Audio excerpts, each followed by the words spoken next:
ये भी मोदी जी के लोग हैं क्या? ये भी अमित शाह जी के लोग? बिल्कुल खुली छूट दे रखी है, बिल्कुल खुली। आखिरकार क्या आपत्ति है मूर्ति से? क्या आपत्ति है? जो न्याय का भगवान है भीमराव अंबेडकर, जिनकी पूरी दुनिया सम्मान करती है, आखिर वजह क्या है? आप क्यों नहीं लगने दे रहे मूर्ति? लेकिन अमित शाह तो कहते हैं ना पार्लियामेंट से कि अंबेडकर अंबेडकर, तो आप लोग करते हैं, कांग्रेसी बदनाम करते हैं, अपमान तो वो लोग करते हैं। देखिए, शुरू से ही नीति रही है, चाहे गृह मंत्री अमित शाह जी हों, चाहे देश के प्रधानमंत्री नरेंद्र मोदी जी हों, सिर्फ मंचों से अंबेडकर का ये नाम लेते हैं, मगर इन्हें फ़ोटो लगाने में आपत्ति होती है, फ़ोटो हटा दिया जाता है। अपने कैबिन से गांधी जी का फ़ोटो हटा दिया जाता है, अंबेडकर जी की मूर्ति नहीं लगने दी जाती है पार्लियामेंट में। अब ग्वालियर में ये जो आखिरकार ये संघी वकील हैं कौन, और ये होते कौन हैं कि अंबेडकर जी की मूर्ति ना लगे? बताइए मुझे। ये मैं फिर भी कह रहा हूँ, और पहले भी कहा था और आज भी कह रहा हूँ, ये दलित विरोधी, मुस्लिम विरोधी।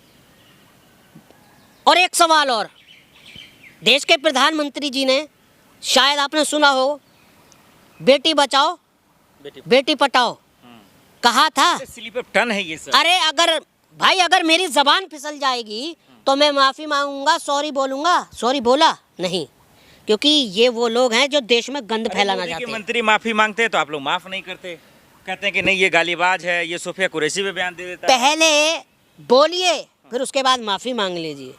हैं मोदी जी हों या उनके मंत्री हों, ये उनकी समस्या रही है। पहले बोलो, उसके बाद माफ़ी मांग लो। लेकिन बोल तो दूसरे विपक्ष के नेता से भी तो रहे हैं ना, सिर्फ मोदी के मंत्री थोड़ी ना। अगर इन्हीं की जगह विपक्ष का कोई नेता होता तो फिर क्या हाल होता? है तो रामगोपाल का कहाँ कुछ हुआ? क्या वो तो विपक्ष का, रामगोपाल ने भी तो बोला, सोफिया विंग कमांडर। देखिए, इसमें रामगोपाल हो या कोई भी हो, ऐसे लोगों पर कार्रवाई होनी चाहिए। बीजेपी एक सांसद ने फिर बोल दिया अभी। हाँ, तो कार्रवाई होनी चाहिए ना ऐसे लोगों पर। क्यों संज्ञान नहीं लेता हमारे देश का सुप्रीम कोर्ट? क्यों नियम, क्यों कानून नहीं बनाते? ऐसे लोगों के ऊपर पाबंदी लगाना चाहिए। तो आदेश दे दिया, मूर्ति लग ही ना पा रहा। इन्हें निलंबित, हमेशा के लिए निलंबित कर देना चाहिए। आपका आवाज ये बिल्कुल सही है। सुप्रीम कोर्ट से ऊपर हैं तो सारे। सुप्रीम कोर्ट ने आदेश तो दिया, मूर्ति ही नहीं लग पा रही। सुप्रीम कोर्ट को समझ ही कहाँ रहे हैं? जो संविधान को नहीं समझ रहा, जो बाबा अम्बेडकर को नहीं समझ रहा, और जो कोर्ट को नहीं समझ रहा, तो आप देख लीजिए देश किस तरफ और कहाँ जा रहा है और किन हाथों में है। कैसे लगेगा मूर्ति? क्या अमित शाह जी, मोदी जी चले जाए वहाँ पे, ग्वालियर कोर्ट में चले जाए, तभी मौजूदगी में हो पाए? देखिए, देश के प्रधानमंत्री या गृह मंत्री जी अगर बोल दें तो कोई ज्यादा बड़ा इसमें ड्रामा नहीं होगा। वरना फिर क्या होगा? फिर जो है देश की जनता। कल चंद्रशेखर का भी बयान आ गया कि रोक सको तो रोक लो, वहाँ तो जाएंगे ही। अरे भाई, सवाल है आखिरकार क्यों नहीं लगने दी जा रही मूर्ति? क्या दिक्कत है? कोई दिक्कत है? कह रहे धर्मशाला है यहाँ पे धर्मशाला थोड़ी है यहाँ पे। अच्छा, कोर्ट को धर्मशाला बना रहे हैं। आपको बुक किसने पकड़ाई? बाबा भीमराव अंबेडकर जी ने पकड़ाई ना। महिलाओं को अधिकार किसने दिलाया? आज जो ये वकील जिन्होंने ये काली पोशाक पहन रखी है, ये बाबा भीमराव अंबेडकर की ही बदौलत है जो आप वहाँ बैठे हैं। बिल्कुल।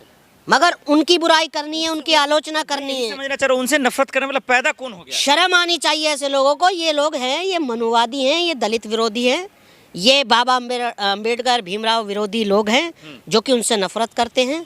और ऐसे लोगों पर कड़ी से कड़ी। मेहताब हिंदुस्तानी कैमरे पे क्या कहना चाहता है कि जब सोफिया कुरैशी को गाली देने वाला इसी धरती पे है, संविधान विरोधी इस धरती पे है, और अंबेडकर जी को गाली देने वाला इसी धरती पे, मूर्ति नहीं लगाने वाला इसी धरती पे, उसके लिए मेहताब हिंदुस्तानी का क्या जवाब?